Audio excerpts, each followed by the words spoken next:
My name is Asher Lev. Chapter 7. The mashpia called me into his office. The rebbe wanted to meet with me, he said. The rebbe met with all the yeshiva students who were about to become b'nai mitzvah, he said. The rebbe especially wanted to meet with me alone. He gave quiet and resonant emphasis to the word yeshidus, alone. A week before my meeting with the rebbe, I began going to the office of the mashpia every day after school. We studied Torah and Hasidus. The mashpia was preparing me for my meeting with the rebbe. We studied about 3 kinds of Jews in the world. The Rosho, the one who sins and has evil thoughts, whose efforts to live a good life are an endless struggle. Most of us are in that category, the mashpia said sadly. The Benoni, the one whose acts are without fault, but who cannot control his thinking. Very few achieve that high level, and the mashpia said. And the tzaddik, a tzaddik can only be born, the mashpia said. It is the greatest gift of the Ribbono Shel Olam. Yes, a tzaddik can only be born. Only tzaddikim have control over their hearts, the mashpia said, quoting the Midrash. We studied the meaning of the verse in Deuteronomy. But the thing is very near to you, in your mouth and in your heart, that you may do it. What does the word very come to teach us? That the person whose understanding and the knowledge of the Master of the universe is limited, who cannot comprehend the greatness of the blessed being without end, who cannot produce awe and love of God in his mind and understanding. Such a person can nevertheless come to fear and love God through the observance of all the commandments of the Torah, for the commandments are very near to all Jews. We study the meaning of the verse in Proverbs. The candle of God is the soul of man. The souls of Jews are like the flame of a candle, the mashpia said. The flame burns upward. It seeks to be parted from the wick in order to unite with its source above, in the universal element of fire. Similarly, the soul of the Jew yearns to separate itself and depart from the body in order to unite with the Master of the universe, even though this means that nothing will remain of its former nature as a distinct and separate entity. It is in the nature of the Jewish soul to desire this union with the being without end, unlike the souls of the Gentiles, which are derived from the other side and which strive to remain independent beings and entities. We studied about the Sitra Atra, the other side, the realm of darkness and evil, given life by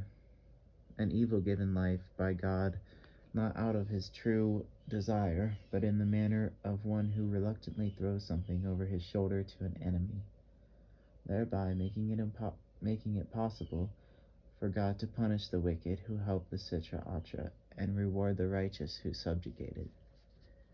I did not understand many of the things that we studied, especially his explanations of the verse in Proverbs and his account of the difference between Jewish and Gentile souls.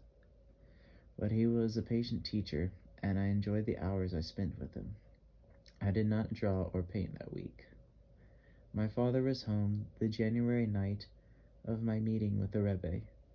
He said to me in Yiddish as I was putting on my coat, "Remember with whom you will be speaking." He seemed tense and apprehensive. My mother looked proud. It was a cold night. I walked quickly along the parkway. A winter wind blew through the street. I heard it in the bare trees overhead. The sky was clear and dark, jeweled with cold and distant stars. I came into the Ladover building and walked up the stairway to the second floor. I had been told to go to the room at the end of the corridor to my right. The corridor was carpeted. Bright lights burned inside ceiling fixtures. I came to the room and opened the door. It was a large waiting room with white walls, a single window in the wall to my right, and a heavy wooden door in the wall across from the window. There was a desk beneath the window, and chairs along the walls. On the wall opposite the doorway where I stood was a framed photograph of the rebbe. Rav Mendel Dorochov sat behind the desk. He wore dark clothes and a tall dark skull cap. He was the rebbe's gabbai, the chief of staff, the one who arranged the rebbe's meetings and could speak in the name of the rebbe with the same authority as the rebbe. The only other person in the room was a tall, heavy-shouldered man in a dark winter coat and baggy brown trousers. His face was ruddy and deeply lined. He had a white walrus mustache and a thick shock of flowing white hair. His hands were huge, and he wore a dark beret. He was writing in a small pad he held in his left hand. He glanced up at me as I entered, smiled vaguely, and resumed writing in the pad. I could not remember ever having seen him before. I went over to the desk. Rav Dorochov looked up. "Good evening, Asher Lev," he said in Yiddish. He had a deep nasal voice and sharp gray eyes. He was in his late 40s, but his beard was coal black, as was the hair beneath the skull cap. "Your mother is well?" I nodded. "You have no tongue?" he said, looking at me. I found my voice. "My mother is well, thank you." I spoke in Yiddish. Out of the corner of my eyes, I saw the man in the beret smile faintly. I could not tell if he was smiling over my lost voice or over something he had written in his pad. "Sit down," Rav Dorochov said. "The Rebbe will see you soon." I sat down 2 chairs to the right of the man in the beret. Rav Dorochov sat behind the desk reading sheets of paper filled with Hebrew or Yiddish typing. I sat very still in the chair. It was a hard wooden chair with a straight back. The man next to me flipped a page in his pad and continued writing. An aircraft passed overhead. The man shook his head, flipped another page, and went on writing. He held the pad in his hand close to his chest. I looked closely at the pad and saw he was not writing but drawing. I looked away and sat very still, facing the door set into the wall opposite the window and the desk. It was a heavy wooden door, stained walnut. Gentle arabesques of thin dark metal played along its surface. Long triangular wedges of metal hinged the door to its frame. I felt eyes on my face. I felt them moving across my chest. I kept staring at the door. I felt the eyes leave my face for a moment, then I felt them again. I glanced at the man in the beret. He looked back at me. He had pale blue eyes. He smiled vaguely through the thick walrus mustache, then looked down again at his pad. I glanced over at Rav Dorochov. He sat at the desk, reading. The room was very still. The man in the beret flipped the page of his pad and went on drawing. The door opposite me opened soundlessly. A woman stepped nimbly into the room and closed the door behind her. She was tall and slim and well-dressed. She went quickly through the room and at the door. Rav Dorochov got up from behind his desk, motioned me to follow him, crossed the room, and opened the heavy wooden door. He stepped back and waved me across the threshold. The door closed soundlessly behind me. The room was large. It contained a single glass-enclosed bookcase, a large walnut-stained desk, and 3 chairs near the desk. The walls were white and bare. The desk was bare. Lights burned in a small glass chandelier overhead. A tall Gothic window, its uppermost section open, took up much of the wall to the left of the desk. Behind the desk sat the rebbe. He wore a dark kaftan and an ordinary dark hat. A dark cord girdled the kaftan. His face was pale. He seemed more a presence than a man. Asher Lev, he said, raising his hand slightly, then letting it rest again on the desk. Sit down, Asher Lev. He spoke in Yiddish. His voice was soft. How is your mother? I started to respond. I felt the words deep in my throat. I could not get the words out of my throat. I swallowed hard and took a deep breath. I saw the rebbe looking at me. Thank you, Rebbe, I heard myself say in Yiddish. My mother is well. I was sitting in one of the chairs near the desk, but could not remember how I had got there. Asher Lev, the Rebbe said softly, I wanted to see you and to give you my blessings for your bar mitzvah. Thank you, Rebbe. Asher, the Rebbe said, how are you feeling? I am well, Rebbe. I remember when you were born. I remember your bris. I was quiet. You will become a bar mitzvah this Shabbos. Yes, Rebbe. He looked at me. I remember your father's father. I bless you in the name of your grandfather. May you have a life of Torah and commandments. Thank you, Rebbe. Asher. Yes, Rebbe. A life should be lived for the sake of heaven. One man is not better than another because he is a doctor while the other is a shoemaker. One man is not better than another because he is a lawyer while the other is a painter. Our life is measured by how it is lived for the sake of heaven. Do you understand me, Asher Lev? Yes, Rebbe. But there are those who do not understand this. I was quiet. There are those you love and who love you who do not accept this. Asher, to honor your father is one of the 10 commandments. Yes, Rebbe. I give you my blessings, Asher Lev, son of Reb Aryeh Lev. His right hand made a slight waving gesture. I got to my feet. I felt dazed and bewildered. Good night, Asher Lev. Good night, Rebbe. I went from the room and closed the heavy door behind me. It closed soundlessly without effort. I started through the waiting room. The man in the beret stood up. He went quickly past me, opened the heavy door, stepped inside, and closed it. A vague odor trailed behind him, the odor of earth and oil and paint. I saw a folded piece of paper on the chair I had occupied earlier. I stopped and picked it up and unfolded it. It was a pencil drawing, a photographic likeness of my face, made with an exquisite economy of line and without light and shade. The lower right-hand corner of the drawing contained a signature, Jacob Kahn. Below the signature was the date, 1/10/56. I sat down on the chair and stared at the drawing. Rav Dorochov was behind the desk, reading. He seemed not to know I was there. I folded the drawing and put it carefully into a pocket.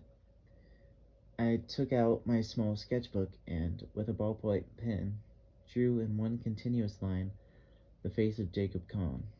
In the lower right-hand corner of the drawing, I signed my name, Asher Lev. Below the signature, I wrote the date, 26/7/5716. I left the drawing on the chair Jacob Kahn had occupied and went over to Rav Dorochov. Good night, I said. He looked up at me. Good night, Asher Lev. Mazel tov. He paused and added, May you bring joy to your parents. Thank you. I went from the room. I walked quickly down the stairs. I could hear voices. There were people still working in some of the offices on the street floor.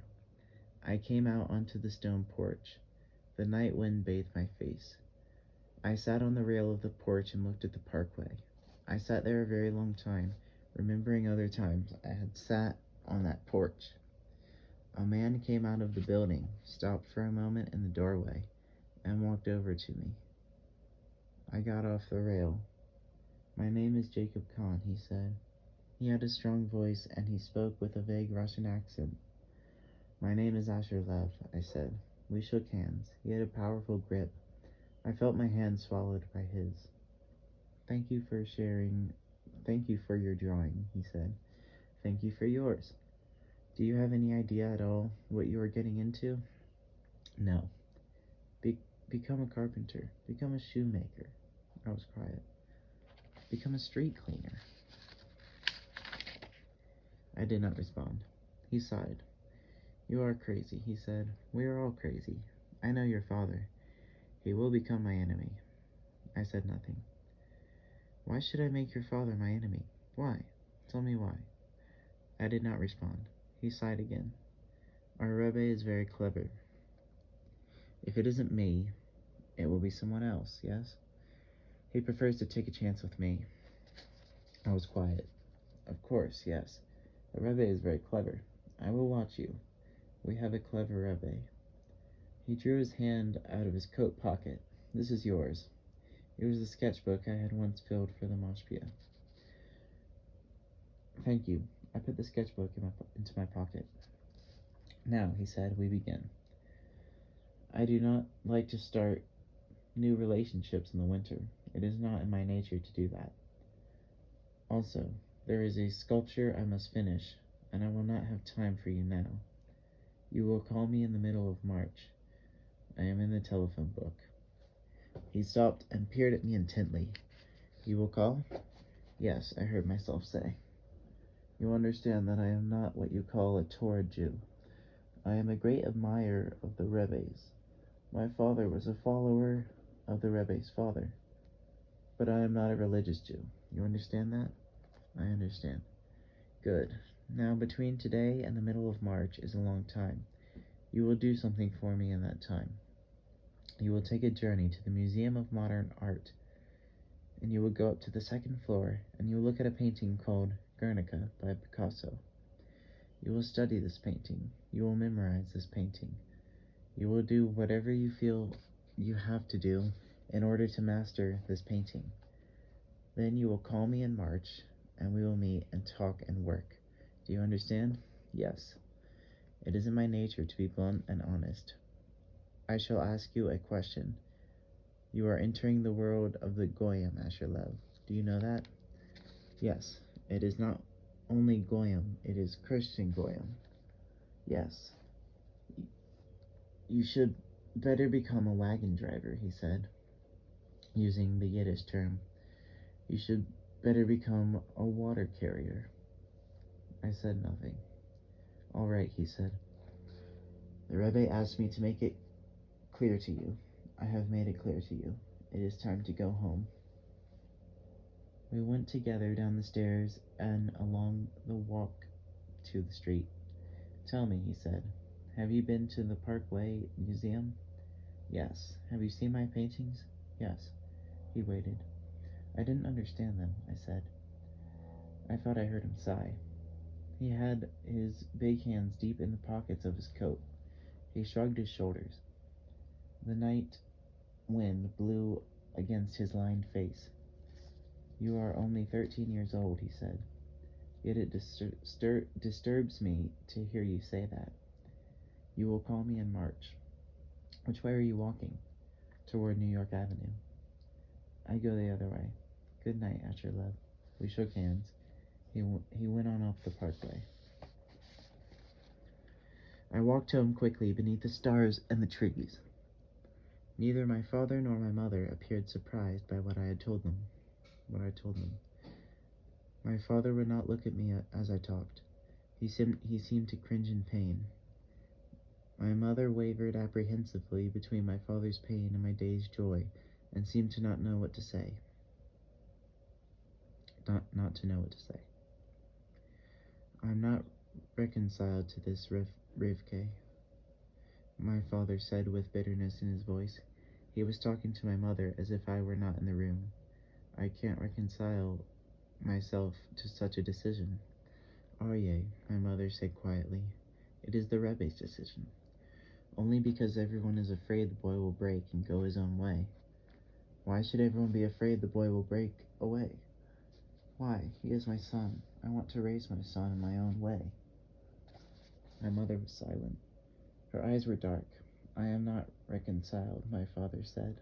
I will spend my life traveling for the rebbe, and my son will spend his life painting pictures. How can I reconcile myself to this, Rivke? Tell me, how? There will be trouble from this. When a son goes so far away from a father, there can only be trouble. I don't want there to be trouble between us, Papa, I said. He looked at me and slowly rubbed the side of his face. I had a sudden memory of the way his beard used to feel against my cheek when I had been very young. Asher, I know you don't want trouble. I am not accusing you, God forbid, of being an evil person. But there is something inside you I don't understand. It will bring trouble. Look at the trouble it has already brought. I don't know what you are. You are my own son, and I don't know what you are. I am ashamed of my own son. Aryeh, my mother said softly. She seemed about to cry. My father closed his eyes. He kept his eyes closed a long time. He said softly, There are many things in this world I do not understand, Rivke. But this is the biggest mystery of all, and I cannot reconcile myself to it. My father carried his burden of pain all through the celebration of my bar mitzvah. People knew of the Rebbe's decision. No one dared question it, for the Rebbe was the tzaddik and spoke as representative of the Master of the Universe. His seeing was not as the seeing of others. His acts were not as the acts of others. My father's right to shape my life had been taken from him by the same being who gave his own life meaning, the Rebbe.